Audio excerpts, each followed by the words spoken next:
Boosie said, "This is my last time speaking on this. Do us a favor and bleach your skin all white. Thanks. Just do it. Do us a favor, Boosie, and confess to some of them murders that you had Marlo Mike participate in and get some of his time cut. Give his family a relief, Boosie. It's some murders you done got away with, Boosie, and people ought to be able to pin on you.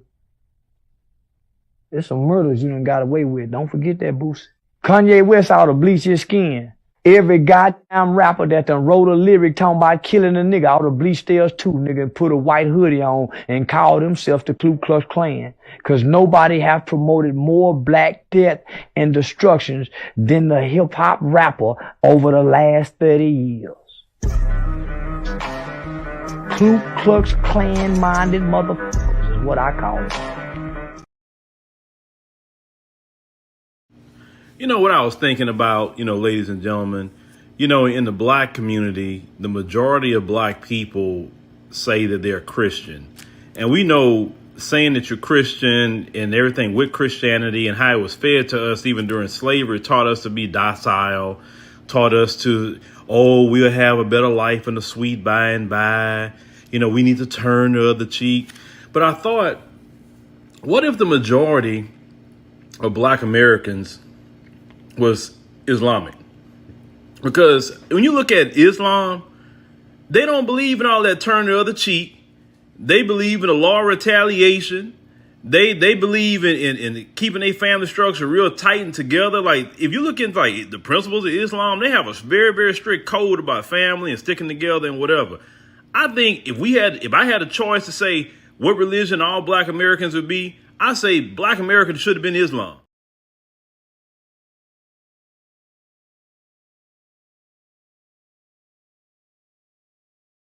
So this is just an observation from my experience, but every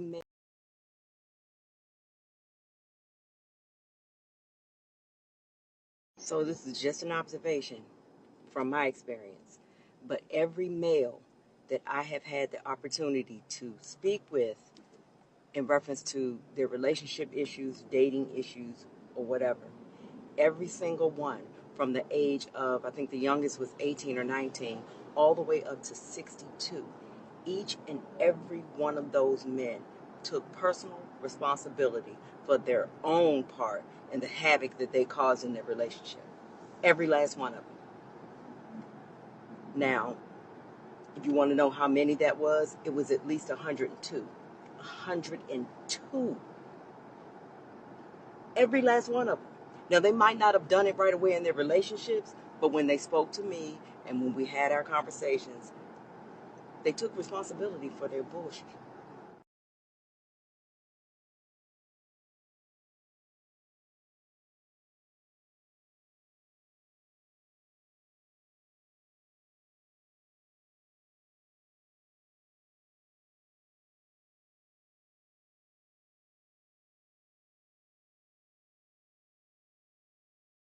You studied your history, and you did not take over this country by singing "We Shall Overcome." You did not gain control of the world like you have it now by dealing fairly with a man and keeping your word. You're treaty breakers, you're liars, you're thieves, you rape entire continents and races of people. Then you wonder why these very people don't have any confidence or trust in you. Your religion means nothing. Your law is a farce, and we see it every day. You demonstrated it in Alabama, and I can say you because you're part of the whole system. You profit from it. In fact, you make your living from it. You couldn't walk around and talk to people, stand up in your pulpit on Sunday and preach nice little songs and say, now we're going to give thanks to the Lord for he is good and old Jesus be among us. As far as we're concerned, your Jesus is contaminated, just like everything else you tried to force upon us is contaminated. Well, so you can have him. And here's what I'll say. I wish you would follow Jesus like we followed him. Because if you did that, then we'd be in charge tomorrow.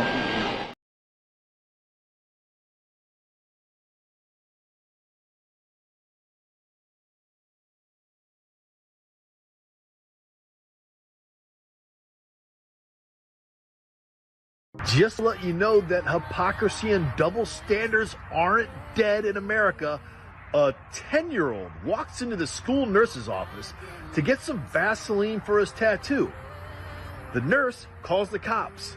the mother of the 10-year-old and the tattoo artist are arrested for getting a tattoo and consenting for a tattoo for a child that's under 18 years old. Why would a child who's under 18 get arrested for getting a tattoo? Because state laws in all 50 states say that you're too young and can't consent even with a parental approval to getting a tattoo. However, you can consent to gender-affirming drugs and transition surgeries prior to age 18. Why? Well, because hypocrisy and double standards say so.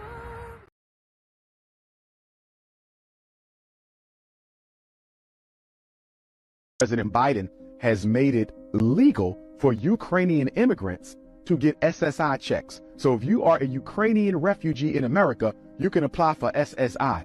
Help me understand that, because we have the highest black homelessness population since the 1960s. You got black people living on the street because they can't find a job and can't get any subsidy. But you're going to bring immigrants, didn't build this country, don't pay taxes, don't have a job, never paid into Social Security, but they're going to get Social Security benefits. You're taking from black people and giving to immigrants. If that is not the greatest example of white privilege in this decade, I don't know what is. That's not a civilization. To neglect those who built the country and give their resources to white people from another land is one of the greatest examples of disproportionality, bias, racism, and discrimination I've ever seen. And at the same time, you're sending the Haitians back. Haitians got to get on a boat and go home, but the Ukrainians can come get free housing, free medical, free insurance, and an SSI check.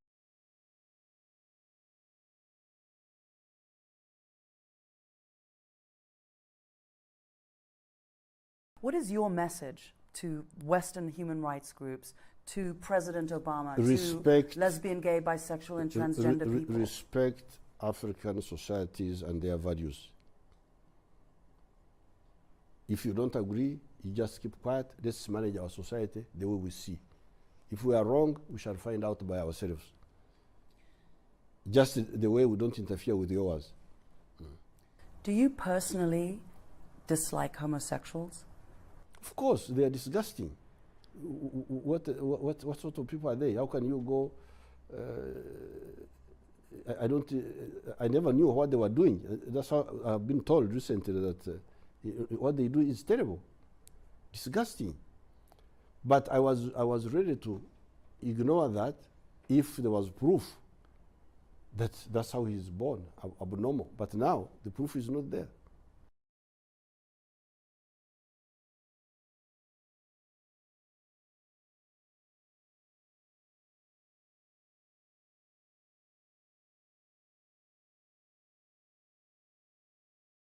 These Negroes aren't asking for no nation.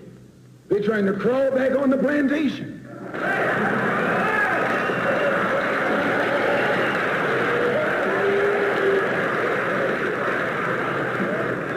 A revolution is bloody. Revolution is hostile. Revolution knows no compromise. Revolution overturns and destroys everything that gets in its way. And you sitting around here like a knot on the wall saying I'm going to love these folks no matter how much they hate me. No, you need a revolution.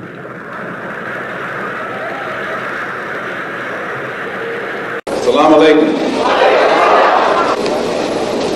Salaam Alaikum.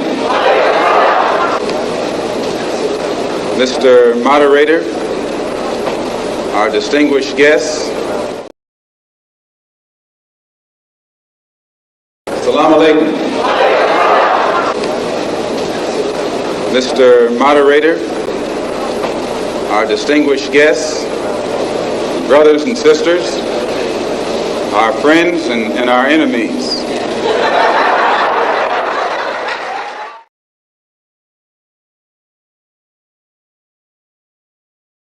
In the name of Allah, and may the peace and blessings of Allah be upon his last and final messenger. Family, friends, foes, haters, and hateettes, welcome back to the Feachaz. I greet you all in peace and love and no hatred in my heart. Assalamu alaikum rahmatullahi wa barakatuh. So before we begin, please like, please subscribe, and please share. As you know, we got a lot of haters up in here. Press number 1, please, if you can hear me. I think I'm having some issues with the internet today. Just hit number 1 if y'all can hear me. Can y'all hear me okay? Hit number 1 if you can hear me all right. How's the sound?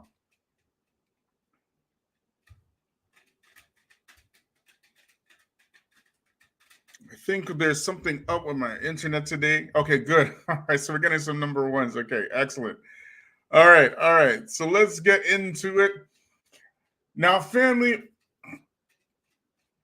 the NAACP is the oldest civil rights group in the West. Okay?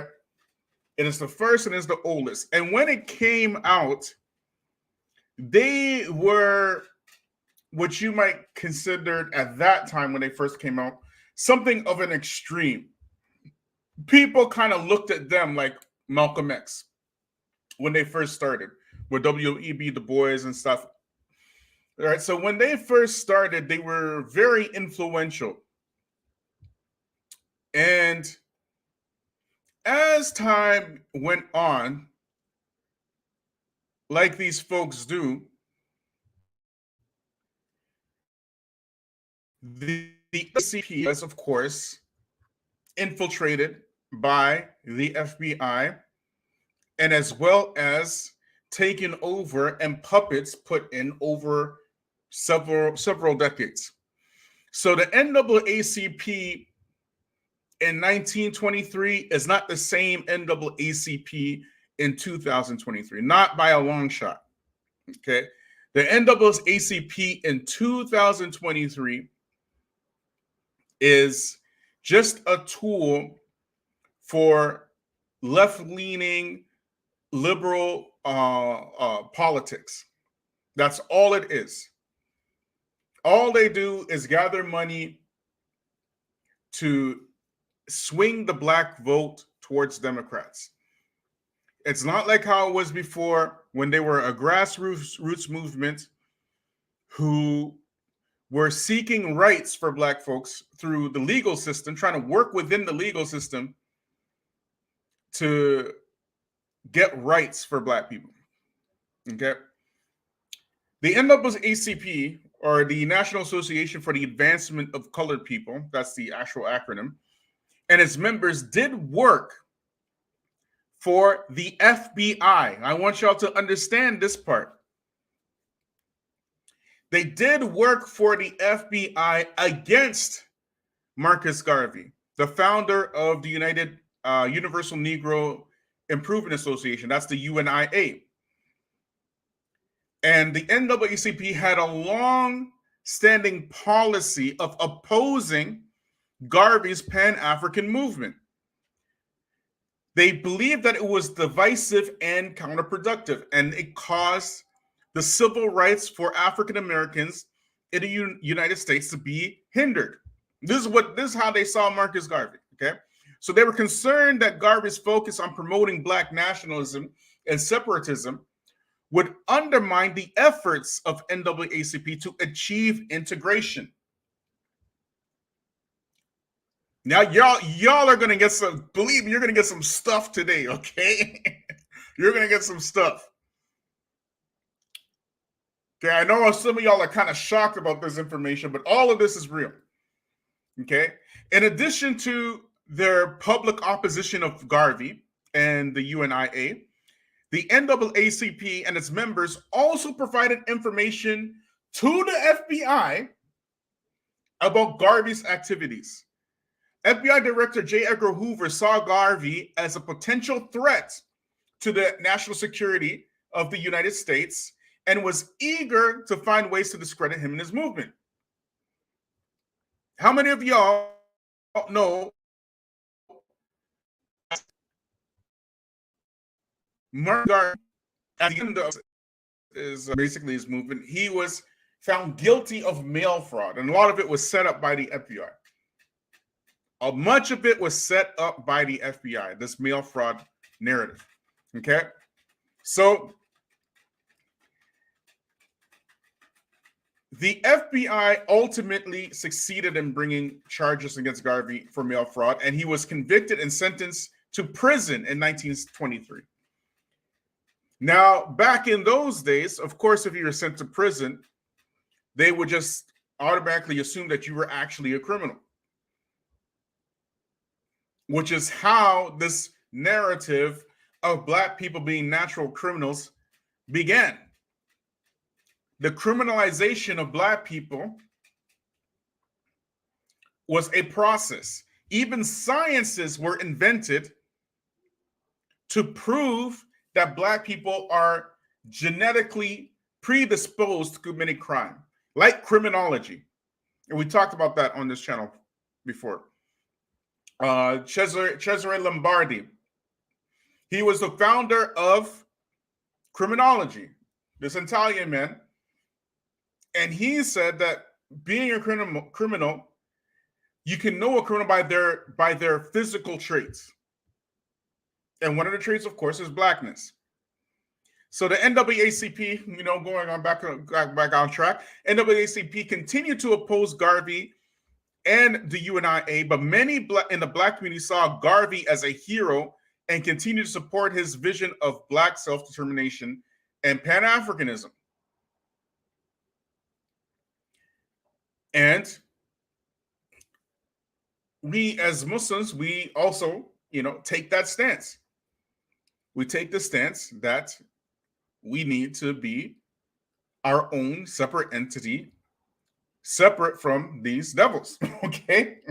But anyway, the specific individuals that helped the FBI in their efforts against Marcus Garvey and the Universal Negro Improvement Association varied, but there are few notable figures who provided information to the FBI or who worked with them in some capacity, okay? One of such of these individuals was a man named James Weldon Johnson, who was a prominent black writer and civil rights leader who served as the NAACP's first African-American executive secretary. Johnson was critical of Garvey and the UNIA, and he provided information to the FBI about their activities. In 1922, he testified against Garvey in a case related to the alleged sale of stock in the Black Star Line, a shipping company founded by Garvey. Okay, we even had this butter biscuitry for even within the civil rights movement in the beginnings and whatnot. So don't think butter biscuitry is something new. There's a reason why we're giving you this history about the NAACP. There's a reason. We're getting to it. So just stay with me now. Okay? Another person who worked with the FBI against Garvey was Cyril Briggs, a journalist and political activist who founded the African Blood Brotherhood, a radical black nationalist organization. Briggs was initially a supporter of Garvey and the UNIA, but he became disillusioned with Garvey's leadership and began working to undermine him. The crab in the bucket phenomenon that black people suffer from. So we have on one side an opposition just because you oppose them and oppose somebody in concept, they work with the actual enemy of black people to discredit another black organization. Or just because you don't like the leadership of this particular black person, you work with the enemy to discredit that person, right? So we suffer from this.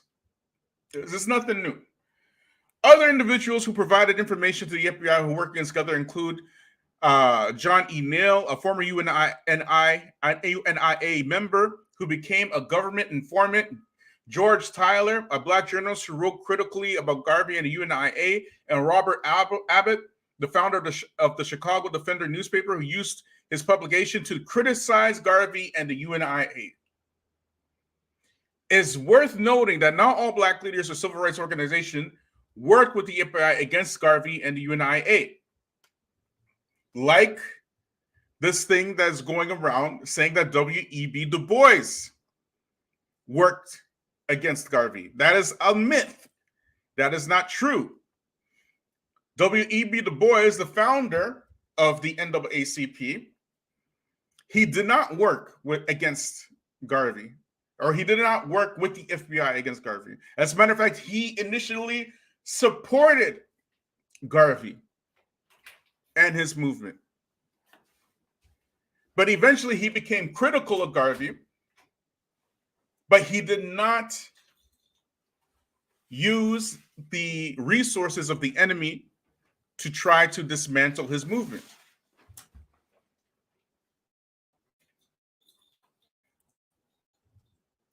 And the actually reading, okay, and not actually believing everything you see in a meme or in some sort of post or whatnot. Reading is essential, okay? W.E.B. Du Bois, he's the founder of the NAACP, and even at the end of his life, even though he founded the NAACP, at the end of his life, W.E.B. Du Bois was disillusioned with the NAACP itself. Okay? Now, as we mentioned, the NAACP is a mouthpiece for liberal politicians. All they try to do is squeeze votes out of the Black community to promote liberalism. But now they're being used in a completely new way against Black folk. So let's watch some.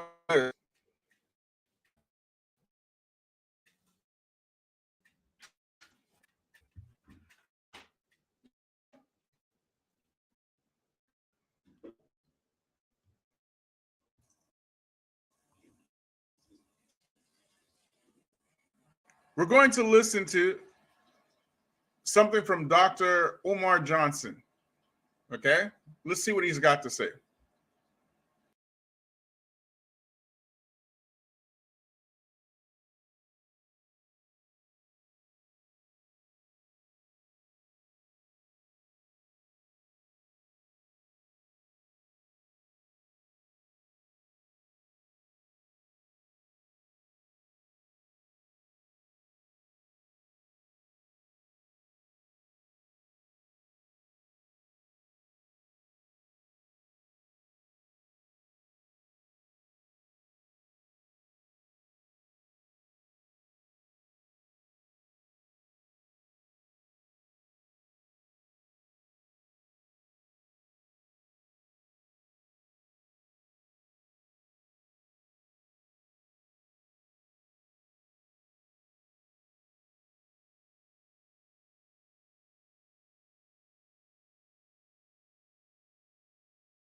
The NAACP had the Image Award a couple of days ago, Baba David, yes. and I'm not a fan of the NAACP. I'm a former member. I founded a chapter in college, and I'm glad I did because I really learned how ineffective the NAACP was, how much they're controlled. But with that being said, I don't understand how they got money to put on an Image Award when we don't even own any institutions. Mm-hmm. So how does the NAACP, year in and year out, we have enough award shows, first of all.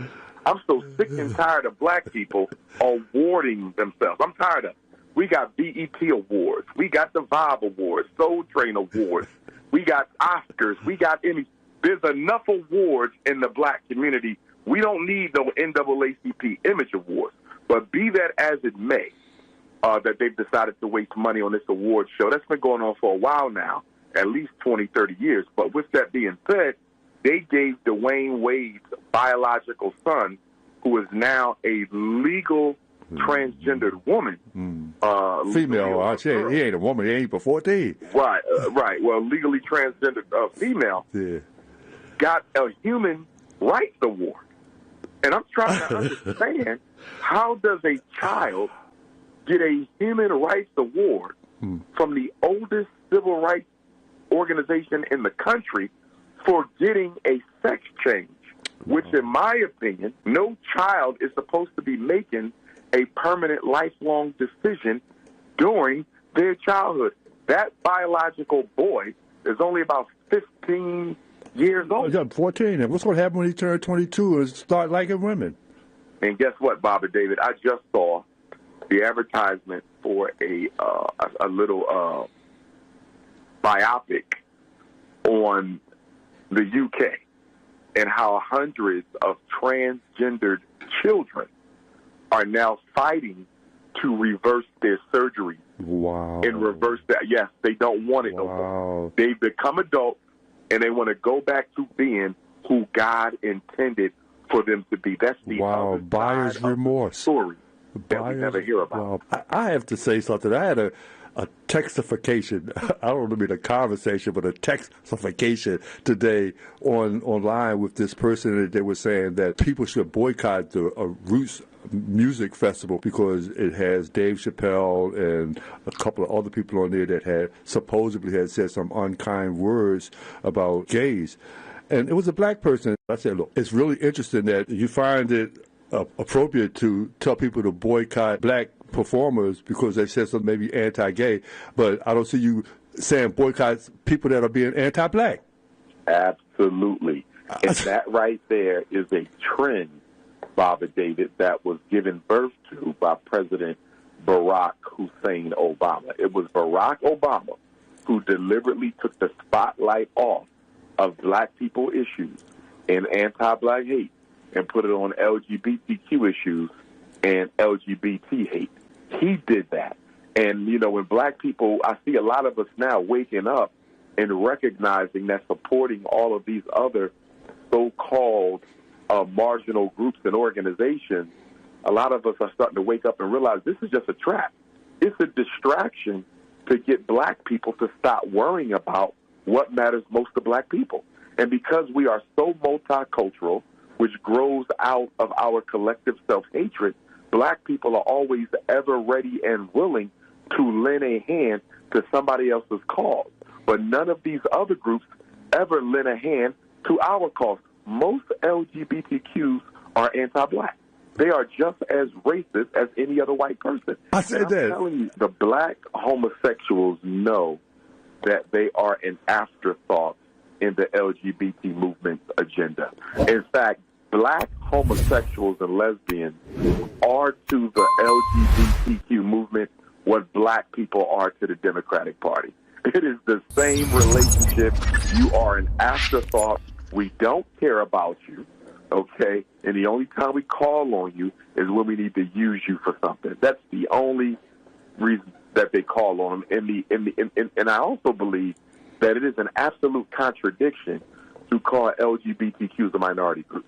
I still need somebody to help me understand how can being white and gay or white and trans make you a minority group. If you are a privileged white male in America, still got the privileges. Being gay take away your privilege? It doesn't. It doesn't. If you are a white woman in America, being a lesbian does not take away your privilege. And because we know that the LGBTQ movement, like the women's rights movement, was financed, funded, and operated by the CIA and the FBI, these are government-funded groups. How can they be a minority? With the objective of breaking up the family. With the objective of breaking up the family. In fact, one of the reasons why the CIA, well, we know why the FBI funded the LGBT movement. That was to eclipse the black civil rights movement in the aftermath of Dr. King's murder. That's why those gay riots that took place, the Stonewall riots, they only come, maybe 2 years after Dr. King's murder. It was not a long time. So they didn't hesitate to make sure they blocked out the black agenda with the gay agenda. So that's why they gave birth to the gay agenda, to suffocate the black agenda. And then the reason they gave birth to the woman's rights agenda was to get the women out the home. Three main reasons why they created the women's rights movement. Number one, get women out the home because they needed more workers. American capitalism, the corporations, the businesses, they were running out of labor, and they didn't want to bring the Mexicans in. So they said, if we're running out of labor, what are we going to do to get more workers? They said, we got to put the women to work. But what we're going to do is we're going to propagandize this to make it look like the woman is being oppressed. Not to say she's not, but they didn't care about that. Their agenda was not helping women escape chauvinism. Their agenda was being able to exploit the labor of women for capitalism. So they painted this nice rosy picture to women that you have a right to work, you have a right to a career, you have a right to the pursuit of anything you want, just like your man does, and they pay no attention to what will happen to the children. Now, look, there's a lot to unpack here, right? Pretty much everything that Dr. Omar Johnson said in this clip, I agree with 100%. Right? He hit it on the nail on the head, which he often does, to be honest. Even though you can say he's a scholarly pookie, right? He's dusty. He is dusty. But he hit the nail on the head here. And for those of y'all who don't know the history of the FBI and the CIA, there's not a single black organization that they haven't infiltrated, that they haven't tried to take over. Not one, not a single one. If you look at some of the FBI's history of the most wanted FBI's, you'll see a lot of Black Panthers, including Assata Shakur, okay, including Assata Shakur, and they're most wanted, okay. They are involved in the destruction and dismantling of any and every black organization. And the head of the FBI happens to be a homosexual. We're talking about J. Edgar Hoover. There's no history ever where the white homosexual man in the West has ever lost his privilege and became like a Negro because of him being homosexual. And they hold these powerful positions, and we don't really see this push of homosexuality, except that it is there to derail any momentum regarding black rights. So at the end of slavery, and when amendments were being written, like the 13th Amendment, all these kind of 14th and 15th Amendment, were trying to give rights to black folk, the newly freed slaves and whatnot. What movement did we see to try to derail that? Does anybody know? Does anybody know the movement that we saw to try to derail giving rights to black folk from voting? And we're not talking about the KKK right now. We're talking about a movement that is mainstream and widely accepted throughout the world, mostly by left-leaning politics or politicians, people who lean left politically. What movement? Thank you, Sister Tika got it. The women's suffrage movement, i.e. feminism.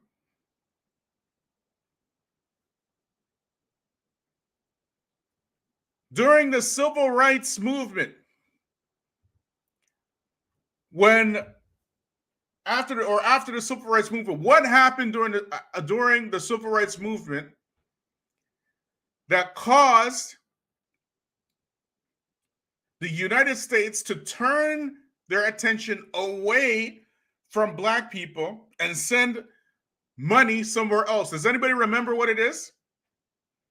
Who remembers what it is? Who remembers what it is? What happened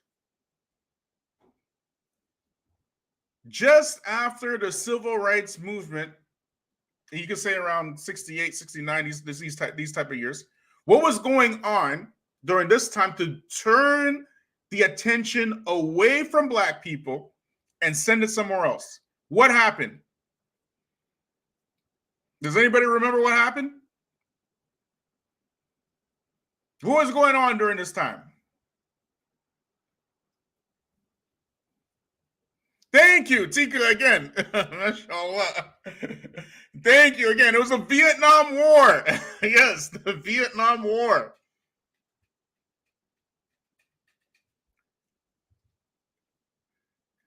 Barack Obama becomes president. Was there any such thing as LGBTQ before Barack Obama? Yes or no? Was there an LGBTQ movement before Barack Obama? Yes or no?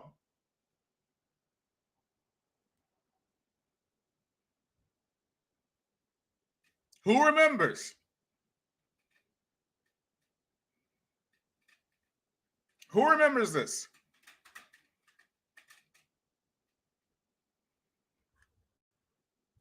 Thank you.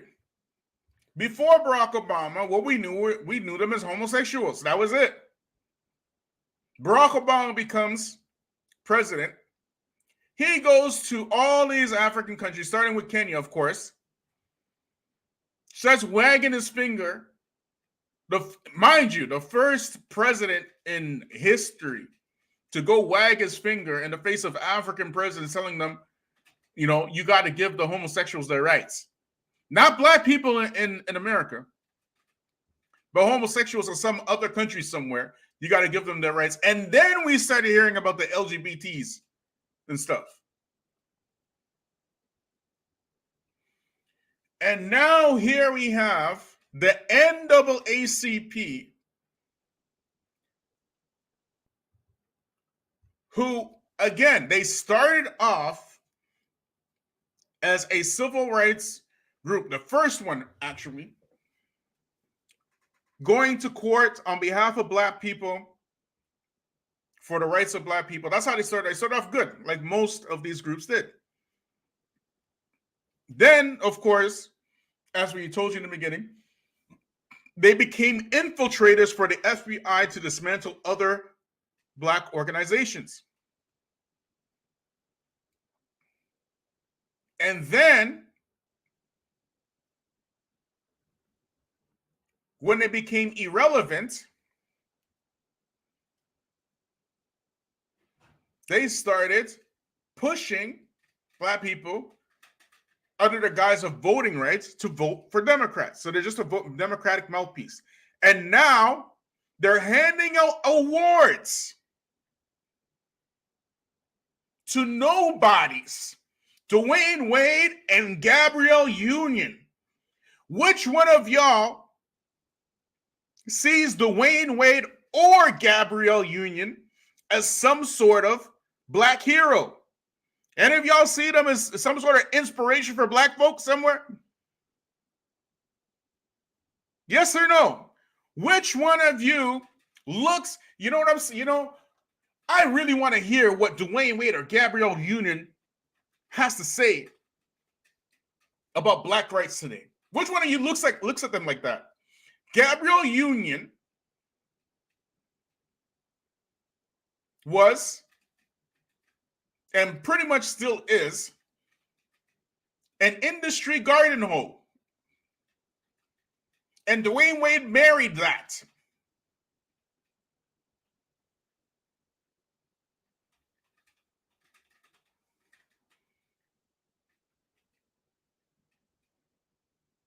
But again, what is going on is cultural warfare.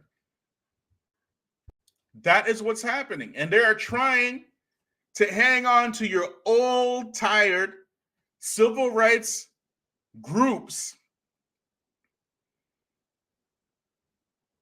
to send a message to black folk. Because the left is leaning left hard, and the right is leaning right hard.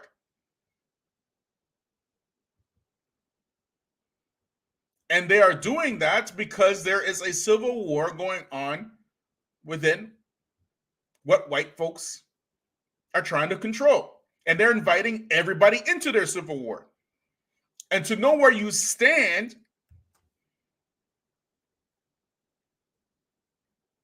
they put people, useless people, like Gabrielle Gardenhole Union and Dwane Wade, basketball player. Didn't Malcolm X, did he not say that no other group except for black people considers their entertainers as civil rights leaders? Did he not say that? But the pathetic thing is that black people don't even look at them like anything. Gabrielle Union is trying to remain relevant by the dismantling of the masculinity of Dwane Wade and his son. The public dismantling of masculinity of Dwane Wade and his son. That's how he's trying to remain relevant. She's trying to remain relevant. She'd been back-ended more times than a Ford Pinto all throughout the industry. All throughout the industry. Okay. Everywhere. Just pass it around.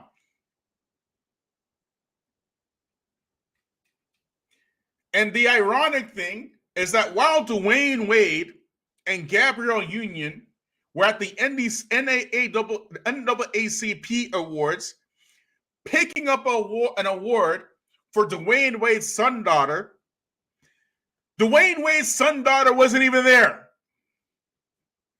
Kids like 14, 15 years old, and NAACP is handing out an award for him legally becoming a woman.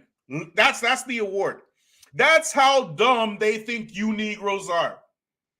And many of you are that dumb. Make no mistake about it. But the good thing about this is that it will cause a very clear division within Black society. Very clear.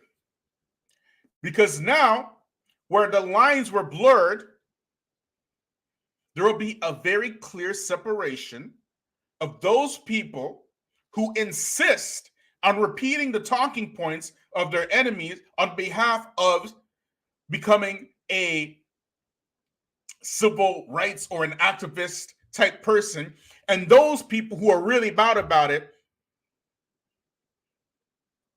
and they ain't mixing with anybody else, trying to fight anybody else's civil rights war. They are B1, black first, and they want to know what are we going to do with ourselves to get ourselves out of this condition. They're not looking at you as friendly. They're looking at you as who you are. They're looking at you as enemies. You're enemies. You're enemies to Black society.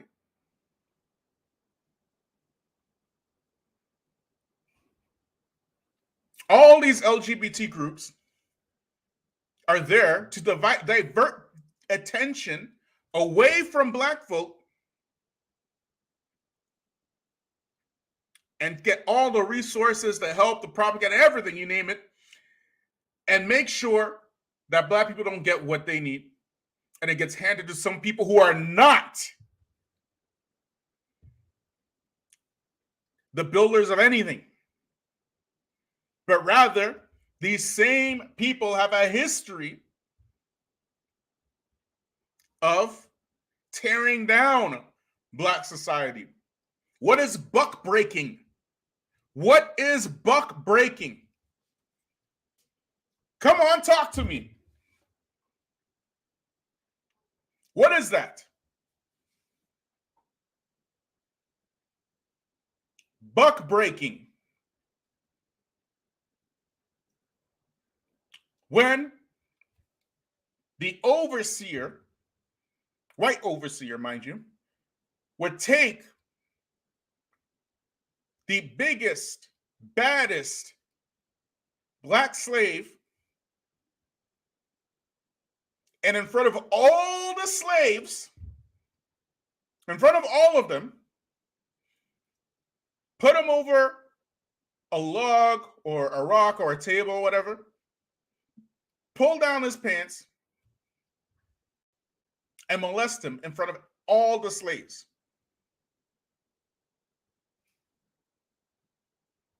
Who is J. Edgar Hoover?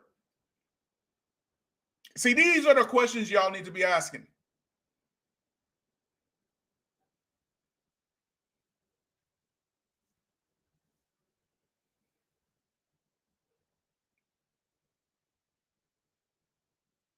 These people are not friendly to black folk at all. And as a matter of fact, when it goes down,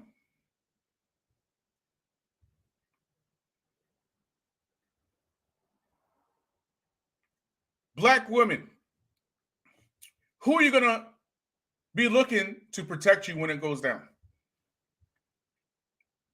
Your masculine man that you're giving headaches to every single day, or Dwayne Wade's now legal daughter in high heels, okay? Who are you going to look to? You better let these men do what they're supposed to do and teach your sons how to be men. Just keep watching Dr. Omar Johnson. Once the women got out the house. And Baba David, it's no coincidence that social media sprang up right after they got the women out the house. All this was organized. This was a collective, systemic war to get the women out of the home so the government could control the minds of the children. So when you look at the world today, not only America, not only black America, but when you look at the world today, the husband is pursuing his dreams. The wife is pursuing her dreams. And the children are at home all day long after school on social media being indoctrinated and brainwashed. That is exactly how the power structure wanted it. Think about this for a minute, Baba David. If they didn't get the woman out the house, so the first purpose of the women's movement was to get the women working. They needed their labor. They needed to exploit their labor, and they had to make it look good for the women. So that's number one. We need y'all to work because we're running out of workers. That's number one. They also wanted to be able to tax the women as well so they can use that revenue for other things. So it was about turning the woman into a slave wage earner. It was not about her liberation. Number two, to get the woman away from the child. Because the woman, the mother, was always the guard dog. You know, she was the protector. I take that guard dog. Not a good. Yeah, first line of defense, right? Yeah, she was always the protector. You had to get through the mother to get through the child, as you do with any living organism. The mother often protects while the father is out hunting and earning a living. That's right. Right? So they had to get the mother away from the child so they could indoctrinate the child. And then the third reason for the women's live movement in the black community in particular was to turn the black woman against the black man, to make the black man economically, socially, politically irrelevant to the black community as a whole, but to black women in particular. And they have succeeded. Even right now, when you look at all the back and forth going on between black men and black women, all of this, Baba David, are the aftershock of this woman empowerment movement. And our children are suffering as a result of it. I'm not saying women shouldn't work. I believe women got a right to a career, to a business, hold public office, to be a clergy person in the church. I have no issue with a woman in leadership at all. I can serve with a woman in leadership. I can serve over a woman in leadership. I can serve under a woman in leadership. I don't have an issue. But with that being said, we have to balance this out so the children always have an adult at home. So if the man is going to work for 5 years and the woman going to work for 5 years, and y'all going to do a year and year, or somebody going to run a business from home, somebody needs to be home with these children. Because guess what, Baba David? This childhood transgender war against our kids, where they're brainwashing our kids into getting sex surgery as children, I can't even believe we're having this conversation. I cannot believe that there's a such thing as childhood transgenderism. But with that as it is, Baba David, this never happens. This never happens if you never get the women out the house. There's no way they would be able to indoctrinate the children like this if you never get the women out the house. And the second thing I'm going to say, there would never be able to push childhood transgenderism on our children if we ever gave up our independent black schools. Two big mistakes we made as a people. We gave up our independent black schools, and we allowed no parent to be at home. I don't want to say the woman had to work. It could have been the woman who needed to work and the man who needed to stay home. But removing both parents from the home was a big mistake that black America is suffering from. But I would say that, when they threw us in the dirt, they got dirty too, because their families are breaking up as well. Their women have become what they wanted to so-called independent and not needing their own man and running around with less morals themselves. It ain't like it's just black women. That's true, but I'll tell you this, Baba David. In my observation and in my study, I noticed that there's a difference between the white feminist and the black feminist. Rarely will you see the white feminist deride white males in mass over social media or in the news. You don't see that. Rarely, even on YouTube, rarely will you find a white woman just categorically dismissing all white males, calling them useless, no good, they need to be exterminated. You don't see that. In other words, the white woman may be a feminist and she has her issues with the white man, but she has never criminalized the white man the way that black women have criminalized the black man. And I would also say the way that black men have criminalized the black woman. You ain't never seen no other man in this country. You ain't never seen a Chinese man, Latino man, Arab, East Indian, European Jew. No man except the black man has ever publicly ridiculed and denounced his woman the way black men are doing black women and the way black women are doing black men. And the sad thing about it, Baba David, is feeding right into the LGBTQ agenda for black children. We're feeding right into it because public school and media are telling our kids to be gay or get a sex change. That's their recipe for love. Okay? Get a sex change or find somebody of the same gender. And then they look at us, the heterosexuals, and they're like, the heterosexuals can't get along. So if the black heterosexuals can't get along, maybe what the government is telling me is what I should do. Maybe what my teacher is telling me in the classroom is what I should do. And I would argue that we are doing a better job of turning black boys and girls against traditional black love than even mainstream media in public school is doing with this back and forth fighting. Well, I just want to make a disclaimer that, we're not gay bashing at all. We're just telling the truth as it is. Just tell the truth as it is. Or harm to anybody. That's right. But we have to have a serious conversation. That's right. About what's best for black America. That's it. That's number one. You know what subversion is? Subversion is a tactic from the art of war. It is the highest level of the art of war. When you do not fight, you don't fire not even a single shot. Subversion is having your enemy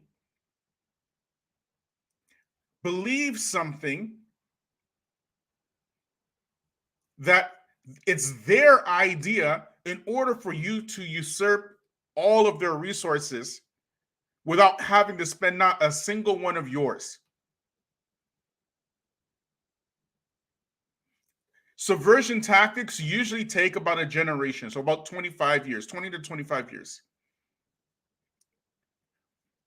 This LGBT agenda, all of it is from white folks. Ain't got nothing to do with us. Black feminism from white folks. Gangster rap from white folks. Prison industrial complex from white folks. But yet here we are, black people, thinking it's our idea that we have to go in and fight for the black trans now. Not black people, the black trans. And how do we do it? from organizations that have black on it, but are not run by black people, like BET.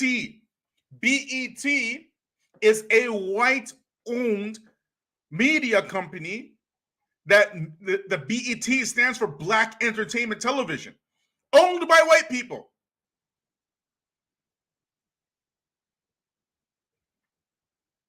BET are the ones who hosted this NAACP awards to tell black folk that we are giving Gabrielle Union and Dwane Wade this award for their son who's not even there because he legally became a woman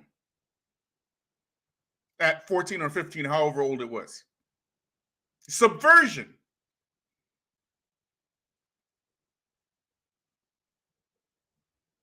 And through inception, because these devils control what you consume in terms of media, which is why we say on this channel, you invest in your own indoctrination. This is warfare.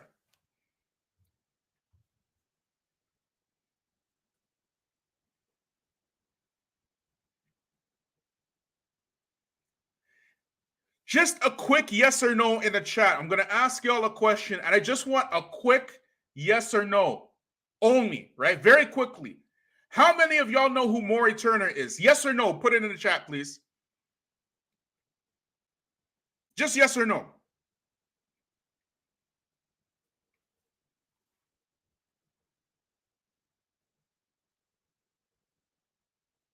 Quickly, yes or no? Don't look it up. I just want to see if you know who she is. Maury Turner. Don't look it up. Just tell me yes or no in the chat. That's what I thought. No, that's what I thought. Most black people, they won't know who she is. Most black folk won't know who this Maury Turner is. They'll know the NAACP, but they won't know who Maury Turner is.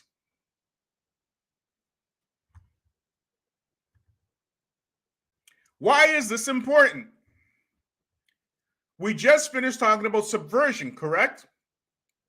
Black people, including black Muslims, will know the NAACP, correct? But most of y'all won't know who Maury Turner is. As a matter of fact, I will put money that most of you, it's the first time you ever heard that name. Why is this important? And I hope y'all are sharing this because we're going to get really deep now.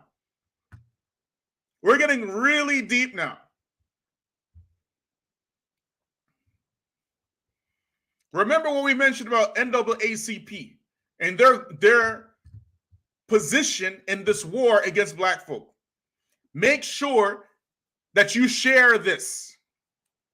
See, y'all think that this LGBT agenda is really about LGBT, and it's not. It's about political positioning. That's what it is. To make sure that you are fighting this propaganda war for white folks. And while you're doing that, you're not asking for anything for black folks. You're going to ask for stuff for the black trans, the black L's, the black B's, the black T's, but not anything tangible for black folks. All you're going to be asking for is to write this law and that law and, you know, all these irrelevant symbolic stuff that will never ever benefit us. Back to Maury Turner. Let me just share this with y'all.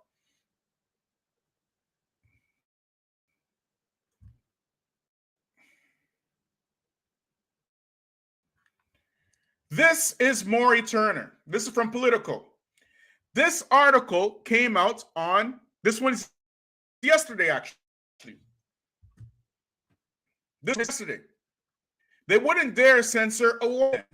As you can see, Maury Turner, that's her version of a hijab. Listen and listen well.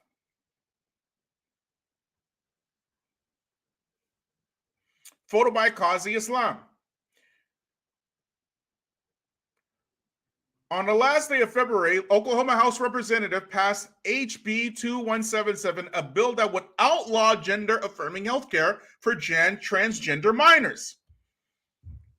Oklahoma follows in the footsteps of Republican-controlled state governments in places like Utah and Alabama, which also have banned doctors from dispensing hormones that block puberty to minors or from surgery that as a part of their medical transition.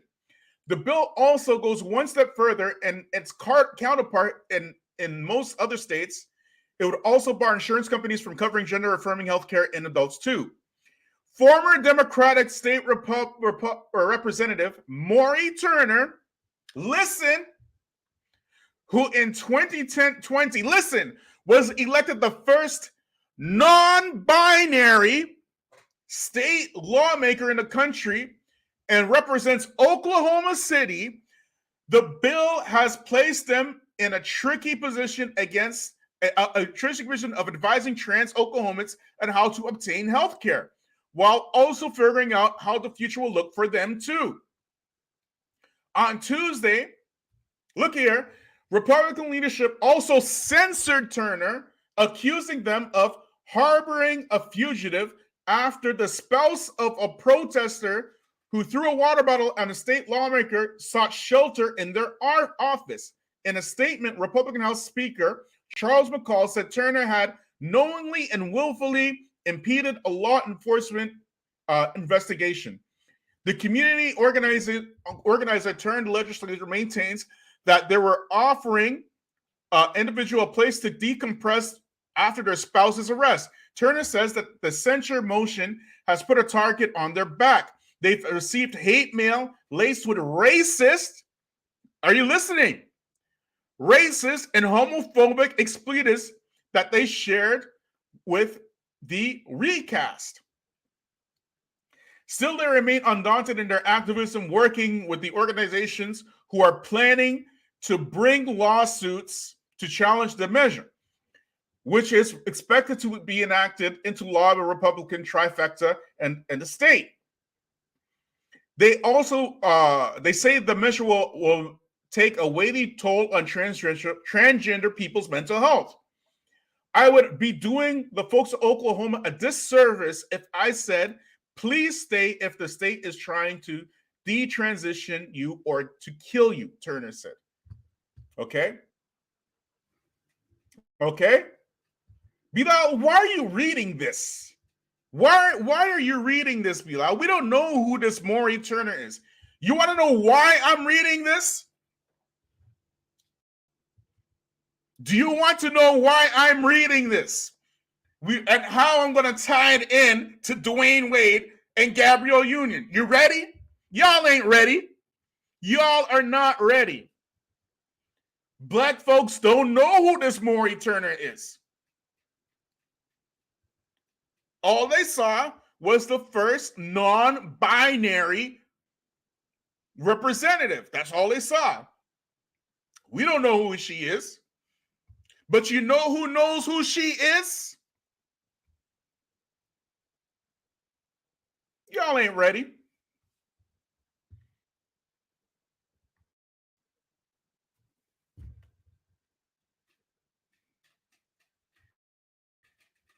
What does this say? CARE, Oklahoma.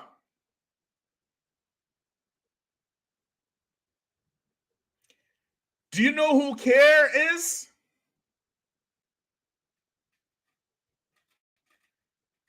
This is what they wrote in her biography. CARE wrote this on her biography. Maury Turner is currently the regional field director for the Campaign for Smart Justice, an ACLU campaign focusing on criminal justice reform and its many intersections. She is an Oklahoma community activist born and raised in an elementary school if she was missing class, it was because she was at an HIV/AIDS awareness or LGBTQ advocacy conference with her mother. She grew up believing in the power of duty. She had to change the world for the better. Maury also worked with the NAACP of Oklahoma, Freedom Oklahoma, and CARE. Okay, focusing on the intersections, racial justice, LGBTQ rights, and religious freedom. Do you see where I'm going with this?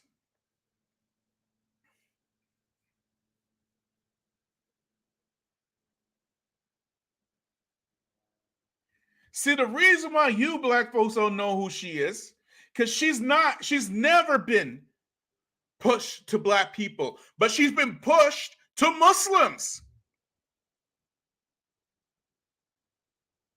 Black people don't go for that. But you know who goes for that? Easterners.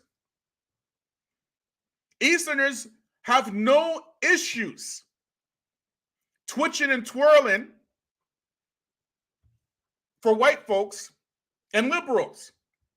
So CARE, a very large lobby for Muslims, put a pro-LGBT non-binary Muslim as one of their executives. And they had to put a disclaimer. All information about this candidate was directly obtained from their website and social media account. The feature of this candidate in our election guide does not equal an endorsement. This is what they put in. This is what they put in. This is what warfare, modern warfare looks like. And there's not a single major Muslim organization except that they promote left-leaning political ideology. And they have no issues pushing LGBT stuff. No problems.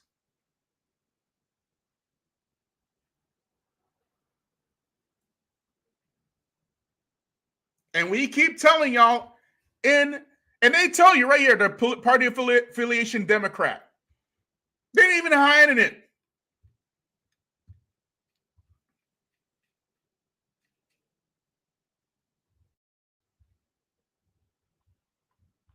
They're not even hiding it.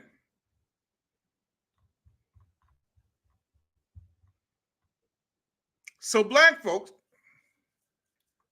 because most of us don't even mess with these organizations to begin, we see them as funny, black Muslims especially. We ain't out here with ICNA and ISNA and CARE and MAS, and we're looking at them like these people are funny. They're doing some real funny things. Because we are indigenous to the West. And we see how these people are always and forever inviting these politicians, the political types, to get biscuits and stuff from them to their conferences and whatnot. Now they have no shame. No shame whatsoever.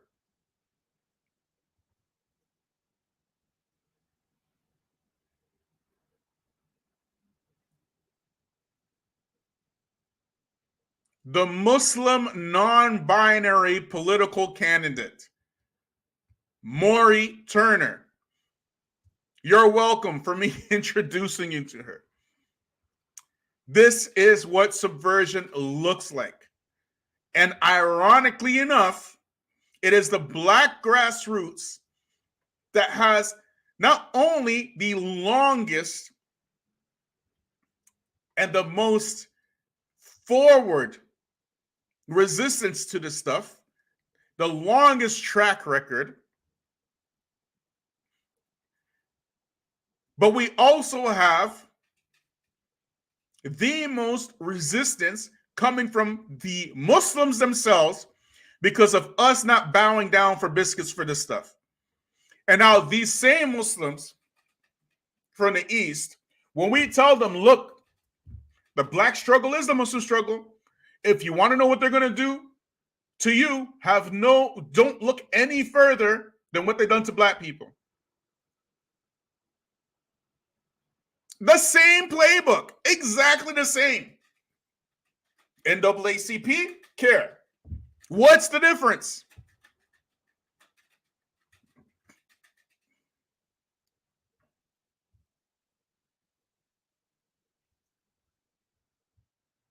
What is the difference?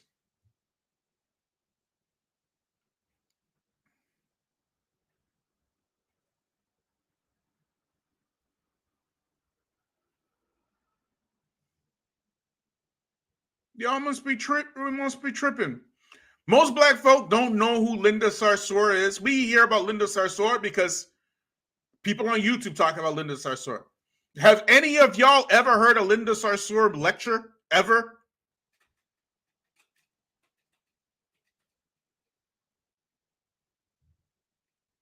Have any of y'all even heard of an entire Ilhan Omar speech? Ever? We don't listen to folk like that. Black grassroots don't listen to folk like that. We don't know. We have to be introduced to that stuff by Easterners. But we know NAACP. We know Gabrielle Union. We know Dwane Wade. We know that stuff. And what we are seeing is the same playbook. And yet still, these butter biscuit Muslims looking at us like we're looking at us funny. Like we're the weirdos. They don't look at us like we have experience with these type of people. We know what they do. We know how they act. We know their plans. They don't look at us like that. They look to participate with the enemy. So how do they resist the left-leaning political agenda? By joining the right-leaning political agenda. You see how this works? And you see how I was saying that this LGBTQ stuff isn't about LGBT. It's about the political agenda. And you won't find, except that they try to squeeze you within these boxes. So if you resist LGBT, you have to be a right-winger. You get it? And if you resist Donald Trump, you have to be a left-winger. But the Muslim, especially the Salafi, he looks at it as all kufr. It's all kufr, all of it. It's all kufr. It's all disbelief. It's all oppression. It's all wicked. It's all evil. It's all devilish. Both sides. And we hope both sides rot in hell. Both of them. That's what we hope. We hope Allah relieves us from both these people. Whether on the left or whether on the right. They cause the most destruction on earth. They do not do anything except export this stuff all over the world and cause wars because of it. Which is why in Pakistan today, they can give $200 million to Pakistani LGBTQs in Pakistan, some other country somewhere, while black folks get absolutely nothing. Because black folks are busy screaming and hollering and holding up picking signs for the black trans community and stuff. That's what they're doing. Always fighting somebody else's battles. Always and forever fighting for some other folk somewhere. More eternity, ladies and gentlemen. So then when we tell y'all, look at here. You see all this fighting that you're doing for everybody else? as far as I can remember, black people have been fighting for some other people somewhere else, somewhere. Before Islam, after Islam. Before Salafiyah, after Salafiyah. When are y'all going to fight for yourself? Doesn't Allah say in the Quran, save yourself and your families from the fire?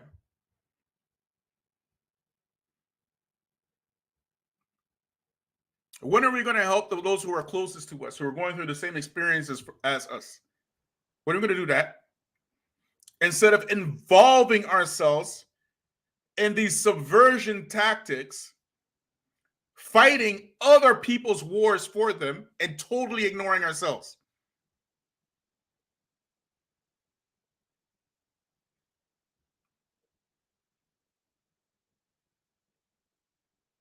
Can you imagine? And especially as a self-respecting Muslim as well.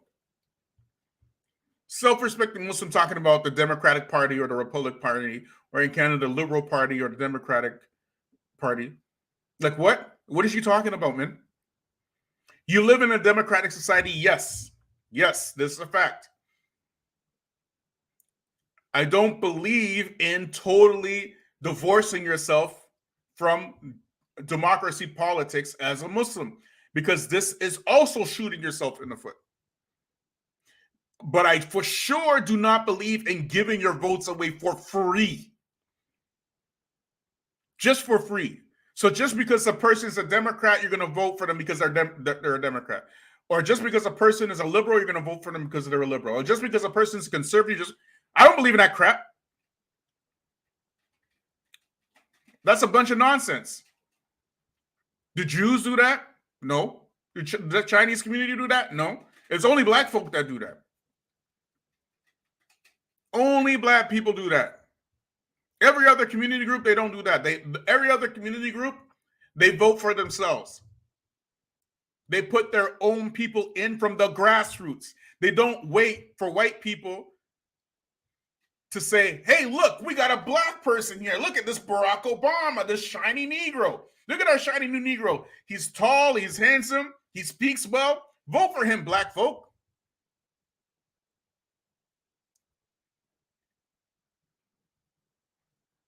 Only black people go for that nonsense. Tavis Smiley. Tavis Smiley saw Kamala Harris dancing to Tupac. Oh, she got my black vote. She got my black vote. Bunch of clowns. Sorry to say it like that. But people like this, when your mindset is like this, you deserve all the hell that you catch. You're asking to be enslaved. Allah is telling you in the Quran, save yourself and your family from the fire. You're out there talking about black trans and LGBT and like every single thing the enemy gives you, you take it, all of it.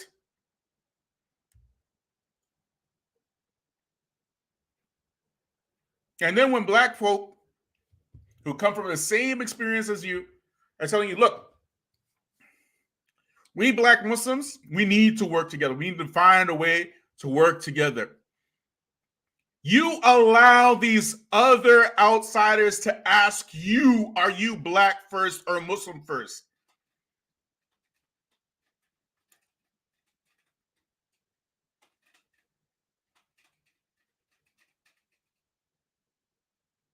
Like who? The audacity of asking a black Muslim, are you black first or Muslim first? Just the audacity.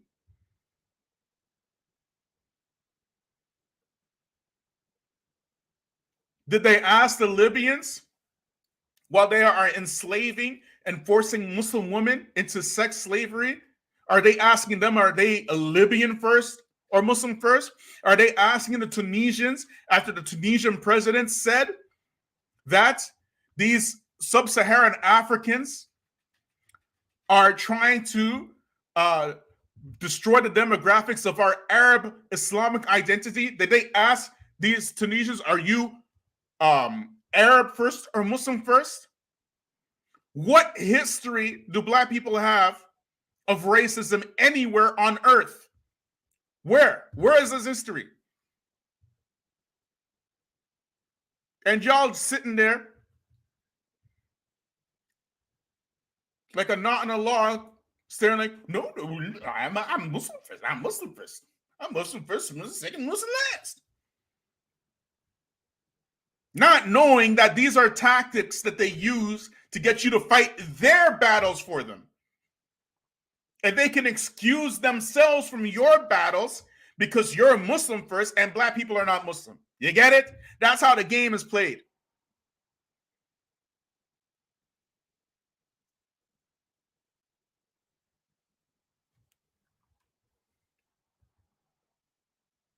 So now we have this thing like Gabrielle Union of all people and Dwane Wade from the NAACP getting an award. It's not about the award. It's about you. It's about the way that you think.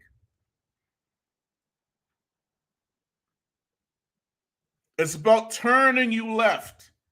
Come back to this Democratic Party. Using those old tactics with entertainers and basketball players and comedians and whatnot. You got to vote. You got to vote. If you don't vote, then vote. You got to vote. We have to vote Democrat. We have to vote because, you know, if Trump comes about, we're going to go back to slavery in a little bit. You must be tripping. And the fact is you are tripping because no other people group thinks like that. It's just black people. And it's because you insist on participating in a devilish system the way the devil tells you how to participate.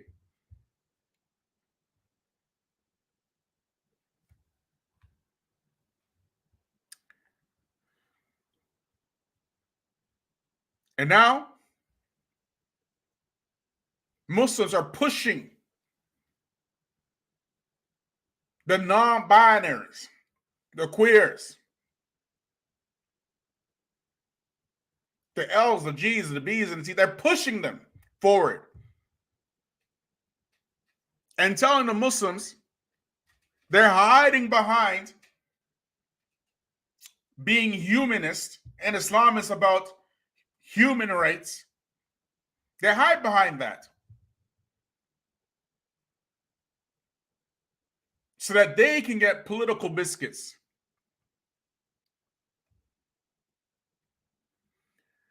But anyways, Jazakallah khair. I'd like to thank everybody for joining me today. Like, subscribe, share, and hit me up on Patreon. We're almost like an hour and a half here, so I just want to cut it now. It's getting close to, it's almost Maghrib time. But anyways, the main point is that we see this happening right before our eyes. And these divide and conquer tactics are very, very, very old. And the believer doesn't get stung by the same hole twice. So we are the ones who have to climb out of this. And it's not necessary that we have to fight these groups or anything like that. What is necessary that we ourselves have to be united. We have to be united. So Jazakallah khair. Thanks for everybody for joining me. Subhanak la bihamdik wa ashhadu an la ilaha illa anta astaghfiruka wa atubu ilaik. Wa assalamu alaikum wa rahmatullahi wa barakatuh.